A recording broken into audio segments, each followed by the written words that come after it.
আসসালামু আলাইকুম। আজকে আপনাদের সাথে খুব মজার একটা রেসিপি শেয়ার করব। আজকে তৈরি করব চিকেন হোয়াইট সস পাস্তা। কিভাবে খুব সহজে চিকেন হোয়াইট সস পাস্তা তৈরি করা যায় সে রেসিপি আপনাদের সাথে শেয়ার করব, আর সাথে বলে দিব কিছু টিপস। আশা করি আপনারাও খুব সহজে তৈরি করতে পারবেন। প্রথমে পাস্তা সিদ্ধ করার জন্য একটা হাঁড়িতে পর্যাপ্ত পানি সিদ্ধ করে নিয়েছি। তারপর 1 টেবিল চামচ সয়াবিন তেল দিয়ে দিয়েছি আর 1 প্যাকেট পুরো পাস্তা দিয়ে দিয়েছি। এবার নেড়ে নেড়ে পাস্তাগুলো সেদ্ধ করে নিতে হবে। কিছুক্ষণ পর পর নেড়ে দিতে হবে যেন জমাট বেঁধে না যায়। যেহেতু আমি 1 টেবিল চামচ সয়াবিন তেল দিয়েছি, এজন্য পাস্তা একটার সাথে একটা লেগে যাবে না, পাস্তাগুলো খুব ঝরঝরা থাকবে। তারপরও কিছুক্ষণ পর পর নেড়ে দিব।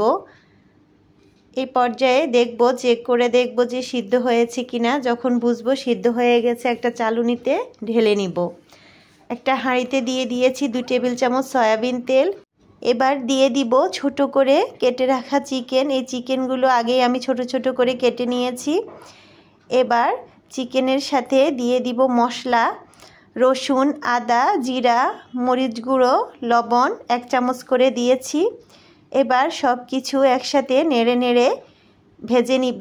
দিয়ে দিয়েছি 1 টেবিল চামচ সয়া সস। একটু ভেজে নিতে হবে নেড়ে নেড়ে।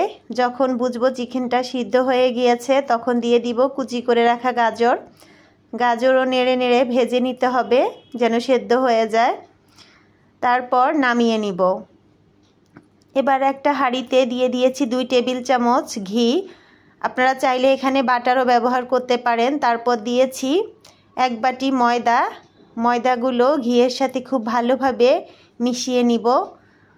যখন মেশানো হয়ে যাবে তখন দিয়ে দিব আগে থেকে জাল করে রাখা লিকুইড দুধ 1 মগ দিয়েছি এখানে। তারপর নেড়ে নেড়ে রান্না করব। এখানে দিয়েছি ক্যাপসিকাম কুচি 1 কাপের মতো। আমি এই ক্যাপসিকামগুলো আগেই একটু ভেজে রেখেছি, আমার ফ্রিজে রাখা ছিল।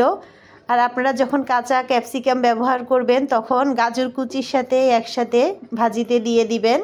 আমি যেহেতু আগে ভাজা ছিল এজন্য আমি এই পর্যায়ে দিয়েছি, আগে দিইনি।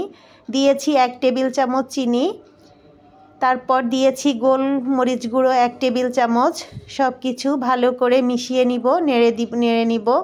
তারপর ভেজে রাখা চিকেনগুলো দিয়ে দিব। খুব ভালো করে নাড়তে হবে, কোনোভাবে যেন জমাট বেঁধে না যায় খেয়াল রাখতে হবে। দিয়েছি 1 টেবিল চামচ লবণ। নেড়ে নেড়ে রান্না করে নিব। যখন ক্রিমি একটা ভাব চলে আসবে তখন দিয়ে দিব পাস্তা। সেদ্ধ করে রাখা পাস্তাগুলো নেড়ে নেড়ে সসের সাথে মিশিয়ে নিব। যে সসটা তৈরি করেছি নেড়ে নেড়ে ভালো করে মিশিয়ে নিতে হবে। এই পর্যায়ে দিয়ে দিব কুচি করে রাখা কাঁচামরিচগুলো আমি প্রথম দিকে ব্যবহার করিনি, কারণ যেহেতু লাল মরিচ ব্যবহার করেছি বা ক্যাপসিকাম ব্যবহার করেছি বেশি ঝাল হয়ে যাবে, এজন্য শেষের দিকে কাঁচামরিচগুলো ফ্লেভারের জন্য দিয়েছি। এবার নেড়ে নেড়ে রান্না করতে থাকবো। যখন ক্রিমি একটা ভাব চলে আসবে, খুব ভালোভাবে রান্না হয়ে যাবে, তখন নামিয়ে নিব। দেখুন কত সহজে তৈরি হয়ে গেল চিকেন হোয়াইট সস পাস্তা। এই রেসিপিটি ফলো করলে খুব সহজে আপনারা বাসায় তৈরি করে ফেলতে পারবেন। আজকের ভিডিওটি ভালো লেগে থাকলে লাইক, কমেন্ট, শেয়ার দিয়ে পাশেই থাকবেন। যদি ইউটিউব থেকে দেখে থাকেন অবশ্যই সাবস্ক্রাইব করে দিবেন। সবাই সুস্থ থাকবেন, ভালো থাকবেন। আল্লাহ হাফেজ।